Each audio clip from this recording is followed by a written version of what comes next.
Praise the Lord. Today is Lent Day 12 and the meditation theme is the container and the content.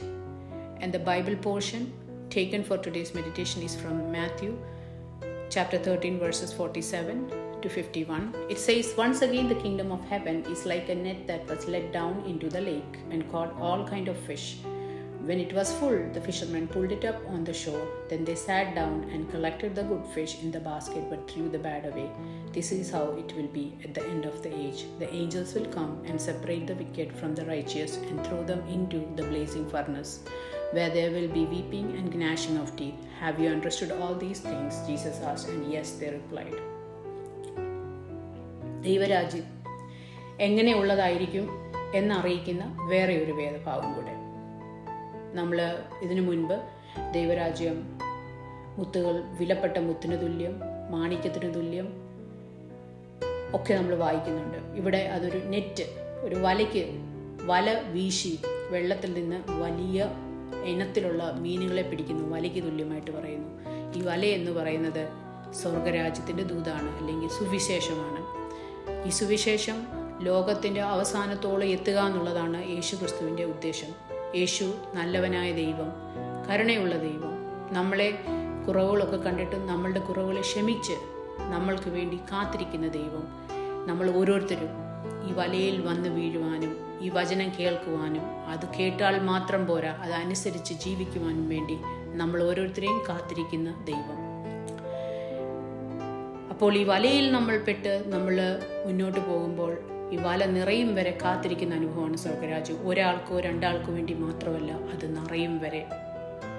അത് പല വിധമായ മീനുകൾ, different kinds of fish, ജാതി മതഭേദമന്യേ, ആണെന്നോ പെണ്ണെന്നോ ഇല്ല, കുഞ്ഞെന്നോ വലിയവളെന്നോ ഇല്ല, പണക്കാരനോ പാവപ്പെട്ടവനൊന്നും ഇല്ല. എല്ലാവരും, യഹൂദനും യവനനെന്നില്ല, എല്ലാവരും ഈ സുവിശേഷം അറിയും വരെ കാത്തിരിക്കുന്ന ദൈവം. ഇതറിഞ്ഞ ശേഷം നമ്മൾ ഈ സുവിശേഷം നമ്മുടെ ഉള്ളിൽ മാത്രം ഒതുക്കി വെക്കുവാനുള്ളവരായി തീരാതെ ഈ ദൈവത്തിൻ്റെ സ്നേഹം മറ്റുള്ളവരെ അറിയിക്കുക എന്നുള്ളതാണ് നമ്മുടെ ജീവിതത്തിൻ്റെ സുവിശേഷം. നമ്മൾക്ക് കിട്ടിയ വെളിച്ചം മറ്റുള്ളവരുടെ ജീവിതത്തിന് വെളിച്ചമാക്കി തീർക്കുക. വചനം പഠിപ്പിക്കുന്നത് പോലെ ഒരുത്തൻ വെളിച്ചത്തിലിരിക്കുമ്പോൾ അവന് ഒരു വിളക്കുണ്ടെങ്കിൽ അവൻ ആ വിളക്കൊരിക്കലും അറയ്ക്കകത്തോ അല്ലെങ്കിൽ പാത്രത്തിനകത്തോ ഒളിച്ചു വെക്കുവാൻ കഴിയുകയില്ല. അതെപ്പോഴും തണ്ടിന്മേൽ കൊളുത്തി വെക്കുന്ന അനുഭവമാണ് ദൈവത്തിൻ്റെ വചനം. കർത്താവിൻ്റെ വചനം യഥാർത്ഥമായിട്ട് സ്വീകരിക്കുക, അതനുസരിച്ച് നടക്കുകയും ചെയ്യുന്ന ഒരു വ്യക്തിക്കും കർത്താവ് കൊടുക്കുന്ന വെളിച്ചം ഒതുക്കി വെക്കുവാൻ സാധിക്കത്തില്ല. ആ വെളിച്ചം മറ്റുള്ളവരുടെ ജീവിതത്തിൽ വെളിച്ചമായി പ്രകാശിക്കുന്നു. അങ്ങനെ ദൈവത്തിൻ്റെ ഇഷ്ടം ചെയ്ത് ദൈവരാജ്യത്തിനെ പണിയുന്ന പണിക്കാരായിട്ട് തീരുക എന്നുള്ളതാണ് നമ്മളുടെ ഓരോരുത്തരുടെയും ജീവിതത്തിൻ്റെ ലക്ഷ്യം.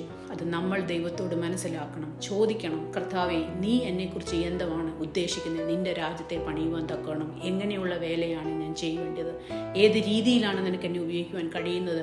എനിക്ക് മനസ്സിലാകുന്നില്ല കർത്താവേ, നീ എന്നെ കാണിച്ചു തരണം എന്നുള്ള പ്രാർത്ഥനയോടുകൂടെ വേണം ഓരോ ദിവസവും നമ്മുടെ ജീവിതം മുമ്പോട്ട് പോകുവാൻ. കാരണം ഈ ഉപമ പ്രത്യേകിച്ച് ചൂണ്ടിക്കാട്ടുന്നത് ലോകാവസാനത്തെക്കുറിച്ചാണ്. ഇങ്ങനെ ആയിരിക്കും ലോകാവസാനം.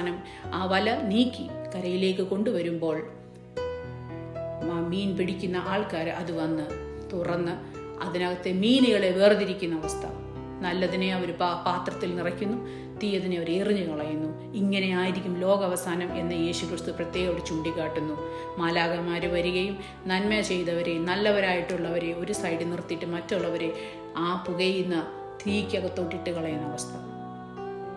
നമ്മുടെ ജീവിതം ഇന്ന് നമ്മൾ ഈ വലയ്ക്കകത്തുണ്ടെന്ന് നമ്മൾ വിശ്വസിക്കുന്നെങ്കിൽ ആ വേർതിരിവിൻ്റെ സമയത്ത് നമ്മൾ ഓരോരുത്തരും ഈ പാത്രത്തിനകത്തെ കണ്ടൻസായി മാറുവാൻ കഴിയുമോ? ഈ സ്വർഗരാജ്യത്തിലെ അംഗങ്ങളായിട്ട് നമുക്ക് തീരുവാൻ കഴിയുമോ? ആ സന്തോഷത്തിൽ നമ്മൾ കർത്താവിനോട് കൂടെ സന്തോഷിക്കുവാൻ നമുക്ക് സാധിക്കുമോ?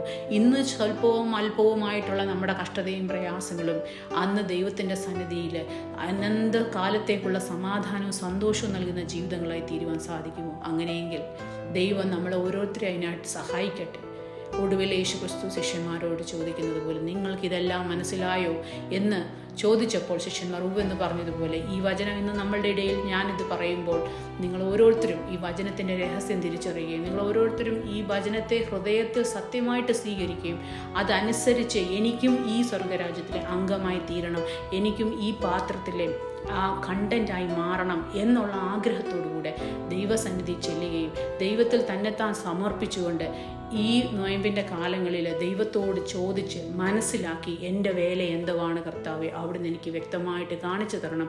മറ്റുള്ളവരുടെ ജീവിതത്തിന് വെളിച്ചങ്ങളായി തീരുവാനും, മറ്റുള്ളവരുടെ ജീവിതത്തിന് നന്മയുള്ളവളായി തീരുവാനും, മറ്റുള്ളവരുടെ ജീവിതത്തിന് ഒരു സുഗന്ധമായി മാറുവാനും ദൈവമേ നിൻ്റെ കൃപ, നിൻ്റെ വചനം എന്നിൽ കൂടെ മറ്റുള്ളവരെ അറിയുവാൻ തക്കവണ്ണം നീ എന്നെ സഹായിച്ചാട്ടെ എന്ന് പ്രാർത്ഥിച്ചുകൊണ്ട് നമുക്ക് മുന്നോട്ട് പോകാം. ഈ നോയമ്പ് കാലം നമ്മൾ ഓരോരുത്തരെയും ശക്തീകരിക്കട്ടെ. നമ്മുടെ ബലഹീനതകളിൽ നമ്മളെ കൂടുതലായിട്ട് ബലം തന്ന് നമ്മളെ ബലപ്പെടുത്തുകയും ഒരു രൂപാന്തരത്തിന് അനുഭവം നമുക്ക് ജീവിതത്തിൽ നൽകുകയും ചെയ്യട്ടെ എന്ന് പ്രാർത്ഥിച്ചുകൊണ്ട് ഞാൻ എൻ്റെ വാക്കുകൾ ചുരുക്കുന്നു. ആമേൻ.